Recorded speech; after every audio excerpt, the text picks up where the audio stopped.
Est-ce que vous m'entendez bien? Bien, bonjour à toutes et à tous.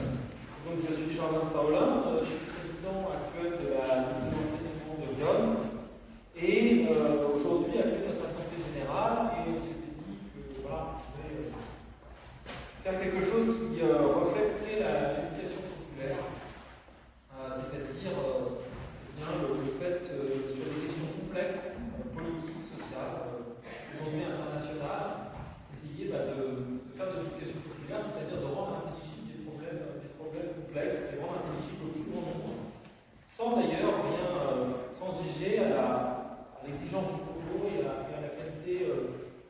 j'espère, sur le plan scientifique. Il se trouve que je suis professeur de sciences politiques, que depuis plusieurs mois, je suis dans une espèce de tunnel d'événements divers et variés, à commencer par l'Ukraine. Donc Virginie m'a demandé, au départ pour les adhérents de la Ligue, mais on a souhaité voter en plus grand nombre, de faire une conférence pour essayer d'expliquer ce conflit en Ukraine qui est intervenu en février, sur lequel on a une information évidemment très abondante, quotidienne, parfois professionnelle, mais sur lequel finalement on manque parfois de recul historique, de perspective politique, intellectuelle, parfois philosophique. Et donc le but de cette conférence, c'est d'essayer non pas d'accumuler des informations sur le conflit, parce que, encore une fois, les informations, vous en êtes abreuvés, mais d'essayer de prendre du recul. Alors, j'ai prévu un exposé qui ne sera pas trop long, suffisamment pour avoir une présentation synthétique, mais ce que je souhaite, ce qu'on souhaite tous à la Ligue, c'est qu'il y ait une discussion, un échange, et qu'on puisse répondre à vos questions, justement, pour être fidèle à cet idéal républicain d'éducation populaire qui nous est cher et que nous souhaitons particulièrement souligner en ce jour d'Assemblée générale. Alors, pour entrer dans le vif du propos, je voudrais, et c'est vraiment peut-être l'objectif principal de la conférence, essayer de faire la part des choses entre la sidération qui a été la nôtre lorsque cette guerre a commencé, entre guillemets, le 24 février, lorsque nous avons vu ces chars russes traverser la frontière ukrainienne et engager une opération de grande ampleur, une opération sur le plan militaire qui est sans équivalent depuis la Deuxième Guerre mondiale en termes de forces engagées, en termes aussi de nombre de morts, si on en juge au ratio entre le nombre de jours qu'a duré cette guerre. On en est aujourd'hui à peu près à 100 jours, 3 mois de guerre, le ratio entre le nombre de morts, le nombre de blessés et le nombre de jours de guerre, puisque la Syrie est aujourd'hui, dans la période récente, le conflit le plus meurtrier. On parle de plusieurs centaines de milliers de morts en Syrie. La Syrie est un conflit majeur, mais qui est sans commune mesure. Si le conflit en Ukraine venait à durer, on dépasserait de très loin les chiffres en Syrie. Donc on parle du retour de la guerre de haute intensité sur le sol européen. C'est évidemment un phénomène qui n'était pas anticipé. Bien sûr, j'y reviendrai, le conflit en Ukraine n'a pas commencé le 24 février 2022, il a commencé bien avant. Mais ce qui évidemment est surprenant, et ce qui a surpris tout le monde, y compris les observateurs, c'est cet engagement démesuré, hyperbolique de la Russie, alors même que jusqu'à présent, la Russie, bien sûr, avait été amenée à utiliser la force, notamment en Syrie, de manière sanglante, de manière parfois barbare,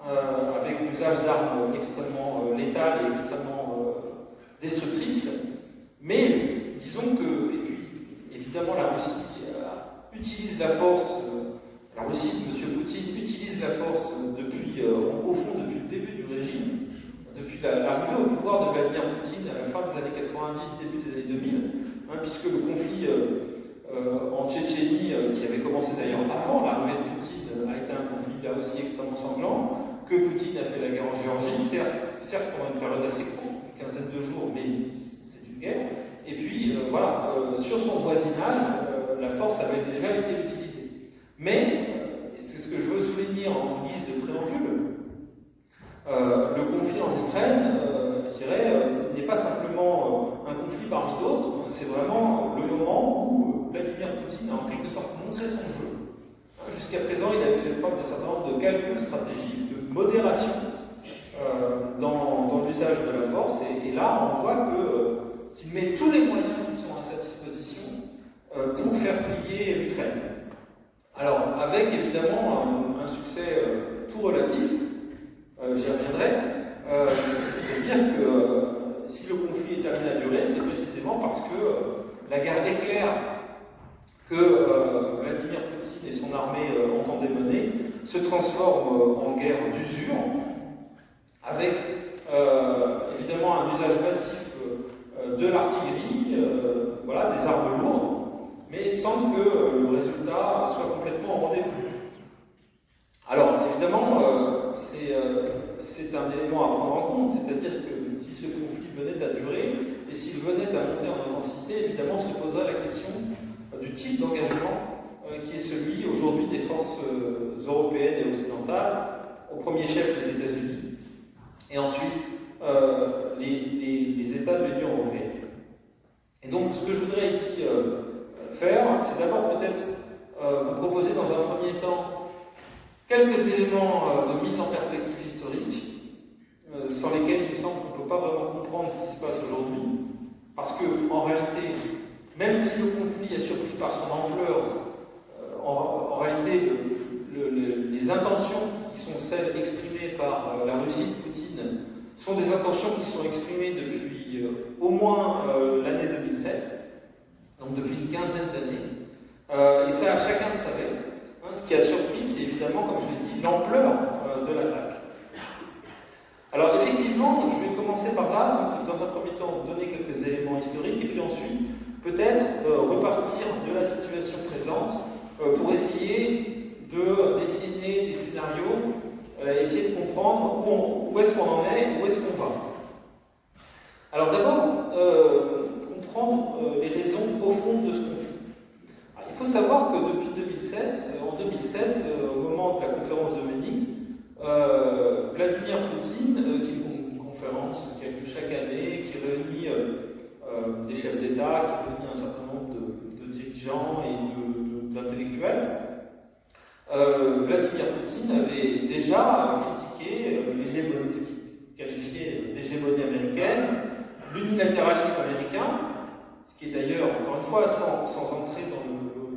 sans adhérer évidemment au récit de Poutine, n'est pas complètement, disons, insensé. Et surtout, ce qui là est davantage discutable, il voyait et il exprimait l'élargissement de l'OTAN au lendemain de la guerre froide comme une intention belliqueuse de la part des États-Unis et de l'organisation de l'OTAN, l'organisation du traité de l'Atlantique Nord, qui est une organisation militaire qui a été élaborée pendant la guerre froide pour évidemment se prémunir du risque soviétique. Et l'élargissement de l'OTAN à la fin de la guerre froide a été perçu par la Russie, l'élargissement de l'OTAN aux pays baltes, l'adhésion d'un certain nombre d'États autrefois dans l'Empire soviétique a été perçue comme une provocation et comme, au fond, une manière en quelque sorte de vouloir isoler la Russie. Et donc, cette évolution a conduit à l'élaboration d'un discours essentiellement d'ordre culturel, voire religieux. On sait à quel point Vladimir Poutine, la Russie de Poutine, s'appuie sur l'Église orthodoxe pour légitimer ce discours. Un discours consistant à opposer la Russie éternelle, en quelque sorte, et le monde occidental qui lui serait hostile, et qui, en quelque sorte, installerait des bases occidentales en Géorgie, en Crimée, en Ukraine, pour, en quelque sorte, attaquer. Alors évidemment, ce que Poutine ne dit pas, c'est que, précisément, on ne le répétera jamais assez, c'est que si ces États, anciennement dans l'espace soviétique, donc, qui font aujourd'hui partie de ce qu'on appelle, à tort ou à raison, l'espace post-soviétique, ont adhéré à l'OTAN, c'est précisément parce qu'ils considéraient, à tort ou à raison, comme État indépendant, que la garantie de sécurité, notamment la garantie de sécurité nucléaire, était plus sûr du côté des États-Unis que du côté de la Russie, qui, comme vous savez, au lendemain de la guerre froide, était dans une situation très chaotique sur le plan économique, et que, évidemment, il a fallu quelques années et l'arrivée justement de Vladimir Poutine pour que la Russie retrouve, au moins sur le plan du système politique, une forme de stabilité. Et donc l'adhésion de ces pays à l'OTAN n'est pas évidemment l'expression d'une volonté de la part des États-Unis de guerre menée contre la Russie, mais simplement le souhait exprimé par ces puissances autrefois dans l'Empire soviétique de retrouver non seulement la sécurité, mais aussi d'adhérer à un certain nombre de valeurs qui sont celles de la démocratie libérale. Et ça, évidemment, c'est inacceptable pour Vladimir Poutine, dont on a compris progressivement qu'il n'était évidemment pas partisan des valeurs libérales et démocratiques, mais bien au contraire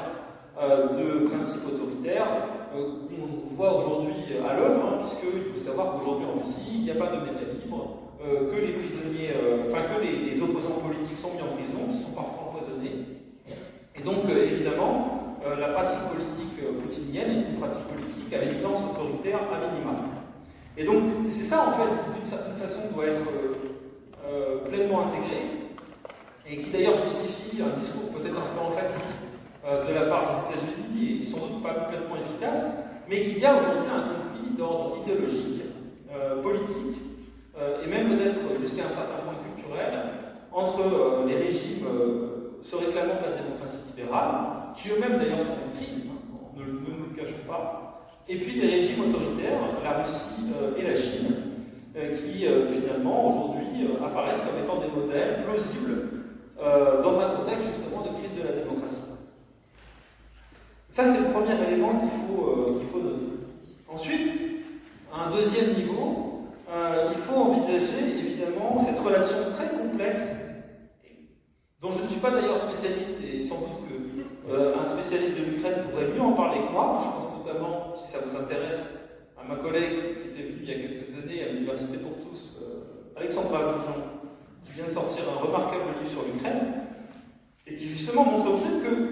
le problème dont on parle, le conflit en Ukraine, n'est pas simplement lié au contexte géopolitique et aux considérations de sciences politiques ou de relations internationales que je viens d'indiquer, mais il est aussi lié à cette relation si complexe entretenue entre les Russes et les Ukrainiens, ce qu'on pourrait appeler des Caïn et Abel des temps modernes, et en faisant référence évidemment à cette rivalité mimétique en quelque sorte de la Bible. Et cette rivalité, ce désamour, ce malentendu s'opère et prend racine dès 1991 avec la déclaration d'indépendance ukrainienne en août 1991. Et puis, le fait que la Russie, à ce moment-là, s'engage à respecter les frontières de l'Ukraine indépendante, il y a une sorte de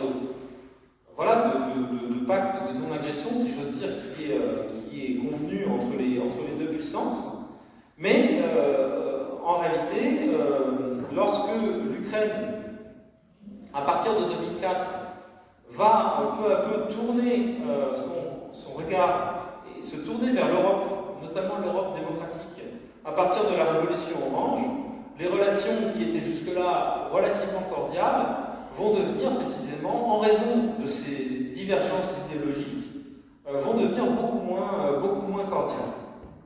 Et je vais évidemment très vite, puisqu'on n'a pas le temps, mais on voit bien que cette dimension du régime politique, le fait que l'Ukraine regarde davantage vers l'Europe, regarde davantage vers les pays baltes devenus démocratiques, regarde davantage vers l'Europe occidentale, évidemment ne va pas du tout plaire à la Russie. Et le moment qui va constituer en quelque sorte le point de rupture, après la révolution orange de 2004, c'est donc 2013-2014, Euromaïdan, c'est-à-dire la mobilisation d'un certain nombre d'Ukrainiens, de la population ukrainienne, notamment des jeunes, qui, dans le contexte d'une possible adhésion donc, de l'Ukraine à l'Union européenne, et le fait que Vladimir Poutine ait essayé d'intimider le pouvoir ukrainien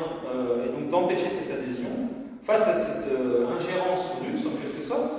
la première véritablement officielle, eh bien, va s'opérer à ce moment-là, en quelque sorte, un point de non-retour entre cette partie, en quelque sorte, cette population ukrainienne qui se construit comme nation et regarde vers l'Europe occidentale, et puis la Russie qui, à l'inverse, emprunte un chemin inverse vers un autoritarisme de plus en plus fort. Donc ça c'est très important parce que, évidemment, on peut voir les choses autrement et se dire que tout ça, ce sont des considérations géopolitiques, que Poutine veut envahir le Donbass parce qu'il veut avoir un accès aux mers chaudes, parce que pour lui c'est une manière de reconstituer la maîtrise de son voisinage, et que d'une certaine façon ce sont des considérations territoriales, géopolitiques qui président à sa politique. Inversement, on peut penser que les Ukrainiens, évidemment, s'efforcent d'abord et avant tout de maintenir indépendant leur territoire, mais ne voir que cette dimension strictement géopolitique, c'est ne pas voir qu'en réalité, l'Ukraine est en quelque sorte le point de cristallisation de cette nouvelle opposition écologique entre deux visions du monde et entre deux visions de la politique et de la liberté. Alors, évidemment, dans le discours, dans la tête de Vladimir Poutine, il y a un récent documentaire qui proposait de se mettre dans sa tête, je ne sais pas si c'est possible. Il faut savoir qu'en 2014, lorsque justement Poutine, sous prétexte d'un référendum fantoche, annexe en usant de forces spéciales, annexe la Crimée, c'est vraiment le moment en fait du début du conflit. Si on parle d'une guerre en Ukraine, en réalité, le point de départ de la guerre en Ukraine, c'est 2013-2014. C'est pas le 22 février 2022. En réalité, depuis cette date, depuis 2013-2014, vous avez une guerre au sens strict, c'est-à-dire des affrontements ininterrompus sur le sol ukrainien entre les séparatistes pro-russes d'un côté, et puis qui maîtrisent une partie du Donbass, et puis de l'autre, eh bien, les Ukrainiens en quelque sorte légitimistes qui entendent préserver la nation ukrainienne telle qu'elle a été définie en 1991. Donc ce conflit a commencé depuis longtemps, avec l'idée que pour Poutine, non seulement la Crimée est évidemment le symbole de cet héritage historique de la Russie éternelle qui doit en quelque sorte être préservé, mais c'est aussi, à un niveau beaucoup plus politique, la volonté des Russes de recréer une zone d'influence grâce à une histoire et à une culture commune. Autrement dit, les considérations géopolitiques, les considérations de ce qu'on pourrait appeler la réelle politique, c'est-à-dire la politique de l'intérêt national, sont combinées à des ressentis, à des passions idéologiques extrêmement fortes d'un côté comme de l'autre. Pour Vladimir Poutine, la Russie, la Biélorussie, sous influence russe, comme chacun sait, et l'Ukraine, font partie d'un seul et même peuple au sein d'une nation trinitaire, la Russie, et l'unique héritière du russe, de Kiev, qui constitue le berceau de l'âme russe avec Saint-Pétersbourg. Et donc l'Ukraine n'existe en quelque sorte que parce que l'Union soviétique, à l'époque, lui a façonné des frontières actuelles, mais qui, aux yeux de Poutine, ne sont pas légitimes et surtout ne sont artificielles, n'ont aucune signification. Et pour Poutine, on peut l'entendre dans ses discours multiples et de plus en plus nombreux, il n'y a pas de culture ukrainienne, y compris d'ailleurs sur le plan littéraire. Si on prend un auteur comme Gogol, qui est né en Ukraine, et qui écrit ses livres en russe, tout ça relève d'une culture russe. La culture ukrainienne n'existe pas, n'existe tout simplement pas. Évidemment, c'est une réécriture de l'histoire, puisque ne serait-ce que si on a un regard sur la courte période de 91, les déclarations d'indépendance ukrainienne n'est pas elle-même artificielle, elle correspond à une logique politique, elle correspond à une logique, une volonté d'indépendance de la part d'un peuple qui certes a eu du mal à se construire, certes cette unité nationale fait problème, mais d'une certaine façon, l'attaque récente de 2022, de février 2022, a montré, s'il y a bien un enseignement à tirer de ces 3 mois qui viennent de s'écouler, c'est que, précisément, contre toute attente, le peuple ukrainien s'est montré au rendez-vous. même les Ukrainiens qui pouvaient s'en douter de l'existence d'une nation ukrainienne, du fait même de l'attaque et de l'agression démesurée de Poutine, d'une certaine manière, aujourd'hui, cette nation fait corps autour d'un peuple, autour évidemment de l'effort militaire et autour de son président Zelensky, qui évidemment n'est sans doute pas exempt de reproches, mais on voit bien qu'aujourd'hui que sa popularité, qui était d'ailleurs très douteuse avant le début du conflit, est aujourd'hui à son paroxysme. Donc, d'une certaine façon, il a fallu, c'est tout le paradoxe de l'histoire, il a fallu cette attaque sans limite, en quelque sorte, de Poutine, pour révéler la nation ukrainienne à elle-même. Alors, évidemment, la question qui pourrait se poser de la part du public, c'est est-ce qu'il y a une culture ukrainienne véritablement? C'est-à-dire, est-ce que le discours de M. Poutine est un discours sensé? Évidemment, on sait que c'est une histoire longue, une histoire complexe, et que, en fait, l'Ukraine, à l'image d'ailleurs d'autres États comme la Pologne, dont on ne doutera pas aujourd'hui de l'existence, est une nation qui est effectivement l'un des berceaux de la Russie, hein, mais rien n'indique, sur le plan juridique comme sur le plan politique, que les territoires occupés par le passé par la Russie lui reviennent de droit aujourd'hui. Le fait est que l'Ukraine a été, au fil des siècles, partagée entre différents royaumes et empires, avec au XVIe siècle les Cosaques. L'Ukraine se rebelle. Il y a d'ailleurs un numéro, je crois, de l'Express qui vient de sortir, qui me semble très bien fait, sur les Cosaques, avec une Ukraine qui se rebelle et qui se développe justement culturellement contre la domination russe. Mais à l'époque, évidemment, il n'y a pas de nation ukrainienne, puisque l'ouest de l'Ukraine est aux mains de la Pologne, des Polonais, et l'est aux mains des Russes. Et c'est précisément ce qui fait problème dans l'identité ukrainienne, c'est que pendant très longtemps, l'Ukraine a été en quelque sorte ballottée entre la Pologne d'un côté et la Russie de l'autre. Et au XIXe siècle, c'est au XIXe siècle, au moment de l'émergence des nationalités, que l'Ukraine apparaît comme étant une nation à part entière, donc bien avant évidemment l'Empire soviétique. En 1848, vous avez la première revue en ukrainien qui sort. En 1890, l'idée même d'un État indépendant ukrainien émerge, donc ce qui évidemment contredit le narratif, le récit de Vladimir Poutine, et que la nation ukrainienne est apparue brièvement avec la chute de l'Empire. En 1917. Et en novembre 1917, dans le contexte révolutionnaire de la révolution russe, la République populaire d'Ukraine est proclamée. Et donc évidemment, ça va être le prétexte pour Poutine de dire qu'en fait, tout ça c'est une création du RSS et qu'en réalité c'est complètement artificiel. Ce qu'on oublie de dire, c'est que précisément, la réflexion sur la nation ukrainienne, l'existence de cette nation ukrainienne est bien antérieure à l'URSS. Simplement, effectivement, en 1922, l'Ukraine disparaît et est rattachée jusqu'à la fin de l'Empire soviétique à l'URSS. Donc, voilà, contrairement à ce qu'annonce Poutine, l'Ukraine n'est pas le fruit de l'URSS. N'est pas le fruit de l'URSS parce que cette histoire est une histoire bien plus lointaine et bien plus complexe en réalité que le dit le pouvoir russe. Ça ne veut pas dire que l'Ukraine a existé de tout temps. Bien sûr que son existence a toujours été problématique, mais ça ne veut pas dire que l'Ukraine est en quelque sorte une création artificielle issue de l'Empire soviétique. C'est tout simplement sur le plan historiographique. Ensuite, évidemment, il faut revenir aux arguments avancés par la Russie pour cette invasion qui a été précédée d'exercices militaires. D'ailleurs, à vrai dire, en Europe, lorsque ces exercices militaires à la frontière ukrainienne ont commencé à la fin de l'année 2021, personne ne pouvait imaginer que c'était autre chose que des exercices militaires.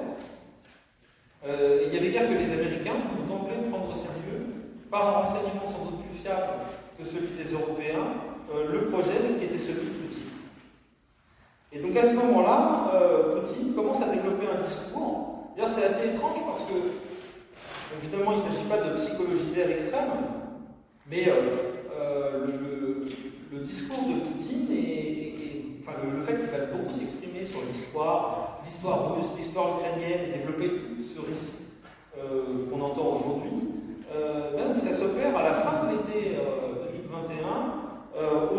au sortir du confinement, où Poutine avait été très isolé, comme tout le monde, à vrai dire, mais sans doute avec des effets vraiment réels.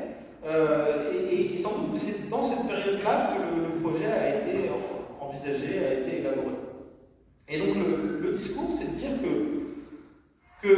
depuis plusieurs années, donc l'Ukraine, vous l'avez entendu, est dirigée par des nazis. Nazis qui seraient donc corrompus en collusion avec l'Occident. Évidemment, il ne faut pas s'en tenir au caractère un peu extravagant de ce récit. Il faut essayer de le prendre au sérieux. C'est vrai que ça peut sembler extravagant au premier abord, puisque, comme vous savez sans doute, Zelensky est d'origine juive, qu'en réalité, voilà, le pouvoir ukrainien est tout sauf nazi, et qu'il peut y avoir effectivement, on en a discuté récemment à propos donc, de l'unité Azov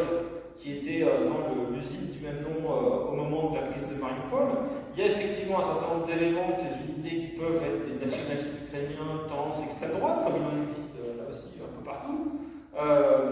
Mais évidemment, de là à penser que ce sont les nazis qui gouvernent,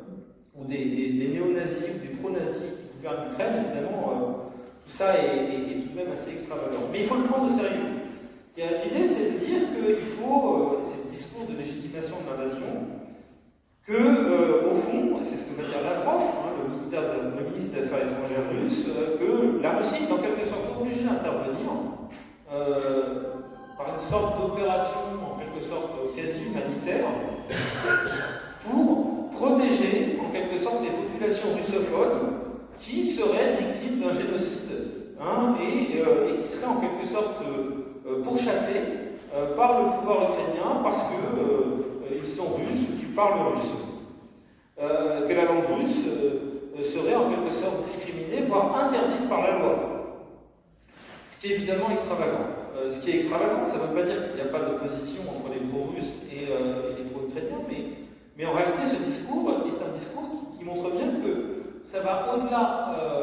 des simples intérêts géopolitiques, que ces arguments ne sont pas simplement des arguments factices pour légitimer une intervention qui serait mue par d'autres considérations, mais tout simplement la représentation que Vladimir Poutine s'est faite de l'Ukraine est une représentation totalement idéologisée. L'autre élément, qui est un élément peut-être plus en quelque sorte rationnel, c'est toujours cette idée que l'OTAN représente une menace pour les intérêts russes, ce qui est évidemment d'une certaine façon en partie vrai, puisque la Russie se sent en quelque sorte encerclée, notamment autour des mers chaudes que j'ai évoquées, mer d'Azov, mer Noire, etc. Avec cette fameuse promesse qui aurait été énoncée par les Américains sur l'arrêt de l'élargissement à l'est de l'Alliance, que, au fond, les Américains se seraient engagés à ce que l'OTAN ne s'étende pas outre mesure et laisse en quelque sorte tranquille le voisinage russe. Alors bien sûr, il ne s'agit pas de dire que les Américains ont eu raison sur toute la ligne, sans doute qu'il y a eu des erreurs d'appréciation dans la manière de considérer le pouvoir russe et la puissance russe, et dans la manière de considérer de manière générale le système international au lendemain de la guerre froide. Mais en réalité, on voit bien que même si les Américains s'étaient arrêtés ou avaient en quelque sorte fait en sorte que l'OTAN ne s'étende pas, ce qui d'ailleurs, encore une fois, était l'expression d'un souhait de la part de ces États, personne n'a forcé les États adhérents à adhérer à l'OTAN, de même que récemment, personne n'a forcé la Suède et la Finlande à demander l'adhésion à l'OTAN. C'est-à-dire que si la Suède et la Finlande demandaient l'adhésion à l'OTAN, c'est qu'elles savent très bien que s'il y avait une attaque, elles seront protégées par l'article 5 et par la garantie nucléaire américaine. Il ne faut pas chercher plus loin. Donc, évidemment, la question qu'il faut se poser en retour, c'est quelle attitude adopter face à Poutine, c'est-à-dire dans son discours paranoïaque, jusqu'où en quelque sorte aller, c'est-à-dire comment envisager un dialogue diplomatique qui est évidemment nécessaire, et comment faire en sorte que le conflit ne monte pas aux extrêmes. En tout cas, ce qui est certain, c'est que pour finir sur ces arguments qui sont avancés par Poutine, Il est évident que l'Ukraine n'est pas dirigée par des nazis, sans même évoquer la foi donc de Zelensky, enfin le fait qu'il soit d'origine juive. Rien n'indique une quelconque présence de nazis au sommet de l'appareil ukrainien. Le seul problème qu'on pourrait envisager, qui existe, qui existait avant même qu'on parle de ce conflit, c'est le problème de la corruption, qui est réel au sein de l'État ukrainien, mais ça n'a rien à voir avec le nazisme. Quant aux menaces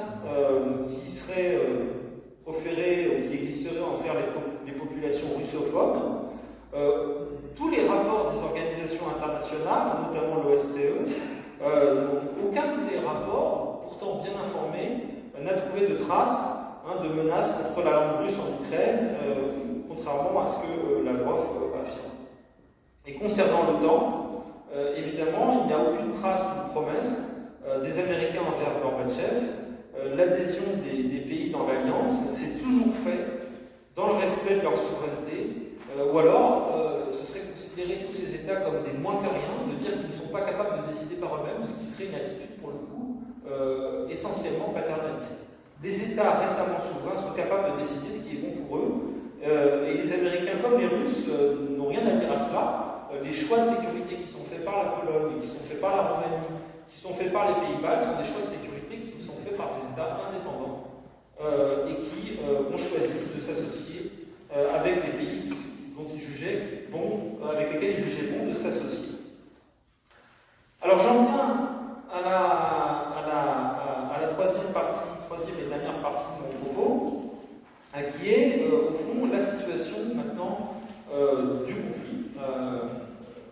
la situation telle qu'elle est aujourd'hui. Et en quelque sorte, qu'est-ce qu'on peut dire au bout de 3 mois de conflit? Alors, il faut peut-être d'abord revenir sur les perceptions des observateurs au moment où le conflit a commencé, au moment où ensuite il a continué dans les premières semaines, et puis aujourd'hui. D'abord, au tout début, la conviction de chacun, enfin la conviction de la tout début du conflit, au moment où l'attaque a été décidée, personne ne pouvait imaginer que l'Ukraine allait résister plus que quelques jours. C'est-à-dire, même y compris les observateurs les plus autorisés, Michel Goya, qui est un des meilleurs commentateurs militaires aujourd'hui, l'a dit, que lui était convaincu que, étant donné la disproportion des forces, eh bien, et l'effet de surprise tout de même provoqué par cette attaque dont on ne mesurait pas l'ampleur, l'Ukraine ne résisterait pas. Et donc, il me semble que le fait que l'Ukraine ait finalement résisté, dans un premier temps, ça ne tient pas au fait d'envoyer des armes, ça c'est bien très coup, j'y reviendrai. Ça tient au fait que, sans doute que du côté russe, il y a eu une sous-estimation assez nette de la capacité de résistance des Ukrainiens et une surestimation de la capacité de l'armée russe à obtenir des résultats rapides et radicaux. Clairement, on voit bien que le renseignement russe était défaillant sur l'état réel des forces, c'est-à-dire l'état réel de la Russie et la capacité de l'Ukraine à résister. Poutine, si on revient au logiciel que j'ai indiqué tout à l'heure, était convaincu précisément que l'Ukraine n'existe pas. Et donc, pour un pays qui n'existe pas, n'est pas capable de se défendre. Sauf que, précisément, il faut le redire ici, l'Ukraine est capable de se défendre. Aujourd'hui, elle est soutenue évidemment par un certain nombre d'États, à commencer par les États-Unis, et évidemment que sans ce soutien, la résistance est très difficile, voire impossible. Mais dans les premiers jours du conflit, on a bien vu que la nation ukrainienne était en armes, en quelque sorte, qu'elle était capable de se défendre. Ça, c'est très important de le dire, parce que ça montre que, je ne sais pas si on pourra parler d'une victoire ukrainienne contre les Russes, c'est sans doute prématuré et sans doute peut-être présomptueux, mais ce qui est certain, c'est qu'il n'y a pas de défaite. Deuxième élément, deuxième moment, en quelque sorte, le discours des observateurs a été de dire que la Russie a perdu la guerre. J'ai plusieurs de mes amis observateurs qui ont écrit des textes. Vous avez aussi le fameux historien israélien Harari qui a écrit un texte dans les 2 premières semaines du conflit pour dire parce que Poutine n'a pas gagné cette guerre, parce qu'il n'a pas réussi à imposer sa volonté, il aurait perdu. Il me semble que là aussi,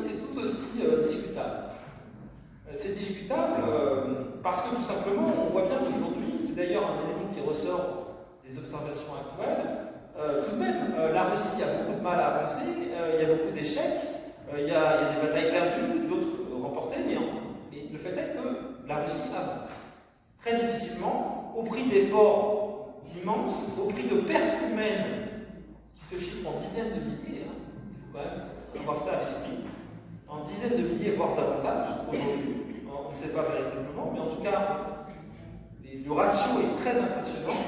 Le fait est que la Russie met tous les moyens sur la table et avance. Et donc, forcément, la question qui va se poser à un moment donné, c'est que si elle continue à avancer, et si elle prend le Donbass, et si elle prend le territoire qu'elle semble viser aujourd'hui, eh bien, évidemment, toute paix va devenir extrêmement problématique, puisque évidemment, les Ukrainiens, de leur côté, ne vont jamais accepter que ces 20% aujourd'hui du territoire qui sont maîtrisés par la Russie restent dans le giron russe. Et donc, je ne dis pas qu'il y a une victoire russe, je dis juste qu'il est faux, pardon de le dire comme ça, mais surtout qu'il est, je veux dire, présomptueux et sans doute illusoire de prétendre que parce que Poutine a subi des échecs,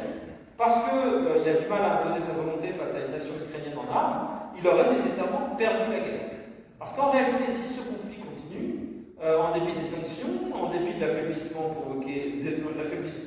que les sanctions provoquent vis-à-vis du régime russe, eh bien, il est prêt à tout, il ne va pas s'arrêter à ce stade. Et donc, à l'inverse, la question qui va se poser, c'est est-ce que les puissances occidentales qui sont aux côtés de l'Ukraine aujourd'hui et qui envoient des armes et qui forment les soldats ukrainiens à les utiliser, est-ce que les puissances occidentales seront prêtes pendant plusieurs années à soutenir l'effort de guerre? Je ne dis pas qu'ils ne le feront pas, je dis qu'on peut se poser la question. Et on peut se poser la question aussi de savoir si le temps joue en faveur des Occidentaux. C'est pas absolument certain. C'est pas absolument certain, et donc déclarer la défaite, comme d'ailleurs la victoire de M. Poutine, est non seulement prématurée, mais surtout ne permet pas de tenir compte d'un élément qui est que la plupart des conflits contemporains, on l'a vu en Afghanistan, on l'a vu récemment en la France au Mali, on le voit dans la plupart des conflits, durent. Donc à partir de là, le fait de déclarer victoire ou défaite de manière quelque part voilà, comme s'il fallait absolument donner un résultat tout de suite, alors que le résultat, malheureusement, ne pourra être observable au terme de plusieurs années, c'est tout simplement une erreur d'appréciation.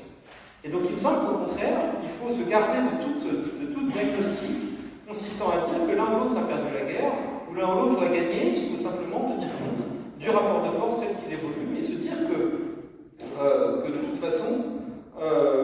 il n'y a pas, dans les conflits actuels, de véritables vainqueurs nets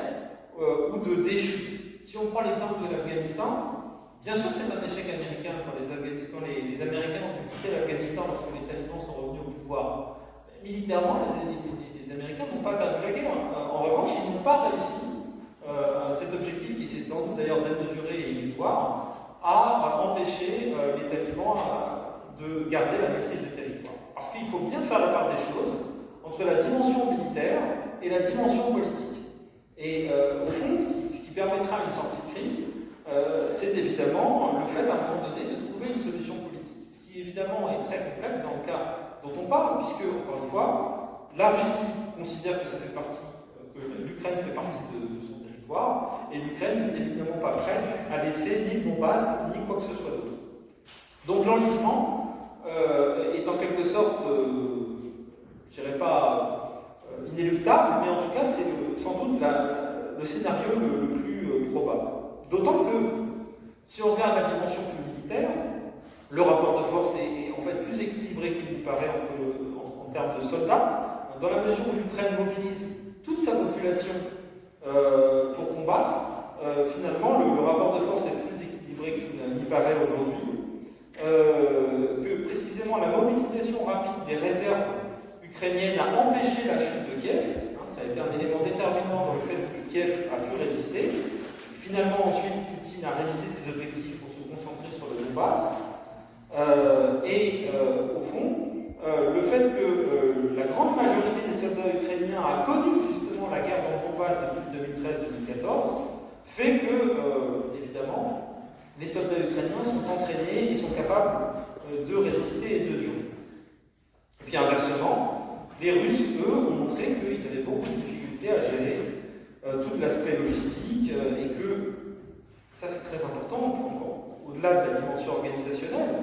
c'est qu'une bonne partie des soldats russes ne veulent pas combattre. C'est-à-dire qu'ils ne sont pas prêts, à se battre, ils ne sont pas forcément résolus à mener cette guerre. Ce qui pose d'ailleurs question. C'est-à-dire qu'aujourd'hui, on a coutume de dire que les démocraties sont épuisées en quelque sorte, qu'elles sont fragilisées, qu'elles sont faibles face à des régimes autoritaires qui seraient en quelque sorte capables de remporter des guerres ou qui seraient capables d'être plus puissants. Hein, c'est la petite musique qu'on entend de défiance démocratique dans les démocraties occidentales. Et il me semble que justement l'Ukraine est en train de montrer qu'une nation en armes et qui défend en quelque sorte son intégrité a plus d'efficacité qu'une nation autoritaire d'un pays autoritaire qui somme à ses soldats de se battre, soldats russes qui, eux, ne voient pas les choses sous cet angle. Donc, le discours un peu pessimiste sur l'avenir des nations démocratiques est un discours qui est d'une certaine manière tempéré par la réalité de la situation en Ukraine, qui montre justement qu'en réalité, le modèle du citoyen soldat est un modèle sans doute plus efficace qu'il y paraît, et que les professionnels de la guerre russe sont moins efficaces qu'on pouvait l'imaginer. Je fais référence ici aussi au fait que depuis plusieurs années, on dit que les Russes sont infiniment plus efficaces. En Syrie, ils ont réussi ce que les Américains n'ont pas réussi. Ce qui est sans doute en partie vrai, mais on voit bien que sur le conflit ukrainien, ça ne marche pas. D'ailleurs, aussi, ça serait vérifié en matière de renseignement. Si les Ukrainiens sont mieux renseignés que les Russes sur la situation réelle des forces, c'est non seulement parce que les civils, avec leur téléphone portable, n'arrêtent pas de prendre des photos de théâtre de guerre et envoient ces informations à l'état-major ukrainien, ce qui permet à l'état-major ukrainien d'être informé en temps réel, alors qu'en Russie, ce qui domine, c'est au contraire le secret. Et le fait que dès qu'il y a une défaite russe, chacun, pardonnez-moi l'expression, ferme sa gueule, et au final, Poutine, derrière, va limoger tel ou tel général, tel ou tel colonel, parce que finalement, on vit dans un régime de terreur. Donc on voit bien que dans le domaine de la guerre, la démocratie, c'est-à-dire un modèle plus transparent, n'est pas nécessairement plus efficace qu'un modèle autoritaire. Alors, évidemment, la question qui se pose aujourd'hui, c'est qui soutient la Russie? Alors là, il faut aussi avoir un discours assez nuancé, parce qu'évidemment, la tentation serait de dire que la Russie est contre tous. Que d'une certaine manière, il y aurait une coalition anti-russe, parce que justement, chacun condamnerait l'agression russe face à l'Ukraine. En réalité, c'est plus compliqué que ça. Bien sûr qu'après 3 mois de guerre, la Russie est isolée sur la scène internationale, et qu'elle a permis, en quelque sorte, au camp occidental qui était fracturé, de se réunir. Il est vrai que les Européens n'ont jamais été aussi unis, notamment dans le fait de prendre des sanctions contre la Russie. Il est vrai aussi que la relation avec les Américains, d'une certaine manière, s'est renouée grâce, je mets beaucoup de guillemets, à ce conflit en Ukraine. C'est vrai que d'une certaine façon, la menace d'une guerre sur le sol européen a conduit les Européens et de manière générale les Occidentaux à être davantage solidaires. Rappelons-nous quand même qu'il y a quelques années, notre président avait déclaré que l'OTAN était en état de mort cérébrale. Et donc on voit bien que finalement l'OTAN a ressuscité à la faveur de ce conflit. Pour autant, et donc oui, je donne un chiffre aussi, oui, quand il y a eu cette invasion en Ukraine, il y a eu une résolution des Nations Unies donc pour sanctionner la Russie, pour exprimer une opposition. Donc vous avez 141 pays qui ont voté pour, c'est-à-dire qui ont dit que cette agression n'était pas acceptable, 35 qui se sont abstenus, ce qui n'est pas négligeable, je vais y revenir, et 5 qui ont voté contre, c'est-à-dire qui ont soutenu la Russie. Alors qui? La Russie, évidemment, la Biélorussie, l'Érythrée, la Corée du Nord et la Syrie. Personne ne sera surpris de voir ces 5 États, qui sont des États évidemment dont chacun sait le caractère démocratique. Mais ce qui est plus intéressant, c'est les 35 qui se sont abstenus. Et là, évidemment, il faut être très attentif au fait que les Occidentaux, sans être isolés bien sûr, ne sont pas non plus dans une situation aussi bonne. Parce que dans les pays qui se sont abstenus, il y a la Chine, il y a l'Iran, il y a une bonne partie des pays africains, dont le Mali évidemment qui aujourd'hui est sous contrôle en réalité russe, ce qui est quand même inquiétant, ce qui montre aussi que la France, malheureusement, n'a pas réussi dans cette opération au Mali qui aujourd'hui est un échec. Et donc, dans cette liste de pays qui s'est abstenu et qui ne veut pas prendre parti ni pour la Russie, ni pour le monde occidental, ce qui est une manière quand même de prendre parti pour la Russie, on retrouve des alliés, ou du moins des partenaires stratégiques de la Russie, notamment évidemment la Chine, et puis une bonne partie des pays africains, et aussi un certain nombre de pays du Moyen-Orient. Donc, c'est vrai qu'aujourd'hui, il faut aussi le dire, à part les pays occidentaux, l'Europe occidentale, l'Union européenne et les États-Unis, aucun pays n'a appliqué de sanctions vis-à-vis de la Russie. Aujourd'hui, les sanctions viennent essentiellement des pays européens et des États-Unis. Pas de la Chine, évidemment, pas des pays d'Afrique, pas des pays d'Asie. Or, le monde contemporain,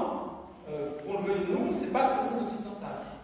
Donc il faut tenir compte de cet élément qui est que, bien sûr, la Russie s'est sans doute mis à dos un certain nombre de puissances, mais que vous avez beaucoup de pays qui soit sont indifférents à cette guerre, soit s'accommodent du fait que la Russie, en quelque sorte, défende ses intérêts. Je vais conclure avec peut-être le fait d'envisager plusieurs scénarios, essayer de se projeter dans l'avenir au moins proche. Alors le premier scénario, qui est sans doute le plus probable, c'est l'enlisement du conflit. C'est celui que je privilégie, c'est-à-dire, compte tenu des positions actuelles des armées russes et ukrainiennes, compte tenu du fait que la Russie avance lentement mais sûrement, mais que l'Ukraine évidemment n'est pas disposée à accepter cette progression, compte tenu aussi du fait que évidemment les pays qui soutiennent l'Ukraine, les pays européens, les États-Unis n'accepteront pas une telle situation, eh bien c'est l'enlisement qui risque de s'opérer, comme d'ailleurs dans la plupart des conflits gelés, qui sont des conflits au voisinage de l'URSS, de l'ex-URSS, et qui sont des conflits qui peuvent se réanimer à tout moment, en Géorgie, en Moldavie, etc. Et donc cette évolution, en fait, cet enlisement, eh bien, moi je pense personnellement que, hélas pour nous, elle peut être bénéfique à la Russie, parce que sur le plan militaire, on serait face à une guerre de position qui rend l'artillerie encore plus utile, et sur le plan politique, d'une certaine façon, Poutine mise sans doute sur le fait qu'à un moment donné, les Occidentaux, confrontés à des crises internes, confrontés à tout un tas de contraintes, seront en quelque sorte amenés à diminuer leur soutien à l'Ukraine. C'est évidemment la crainte de l'Ukraine, et elle a raison de craindre cela, mais c'est évidemment aussi une crainte qu'on peut avoir à l'échelle plus générale. Deuxième scénario, c'est le fait que la Russie continue encore et davantage, c'est-à-dire qu'elle étende le conflit en Moldavie, qu'elle pousse un peu plus loin l'agression et l'attaque. C'est un scénario qui ne me semble pas extrêmement probable, justement parce que fondamentalement, les Russes sont conscients que leurs troupes ne pourront sans doute pas permettre d'aller aussi loin. Mais c'est un scénario qui pourrait devenir probable, précisément si, comme d'ailleurs c'est arrivé en 2014, les Européens se désintéressent du processus de paix, et notamment des accords de Minsk, qui n'ont jamais été appliqués. C'est des accords de Minsk, c'est des accords qui avaient été signés au lendemain de l'annexion de la Crimée, qui n'ont jamais été appliqués. Et puis le dernier scénario, qui là aussi me semble moins probable, c'est un retour aux frontières de l'avant 24 février, c'est-à-dire un scénario où la Russie renoncerait en quelque sorte à ses objectifs et accepterait en quelque sorte de reconnaître les frontières d'avant le 24 février, c'est-à-dire une reconnaissance par Kiev de la Crimée comme appartenant à la Russie, mais avec une situation où finalement l'Ukraine accepterait définitivement de lâcher la Crimée et que la Russie se contenterait en quelque sorte de la Crimée. C'est la proposition de l'ancien secrétaire d'État américain Henry Kissinger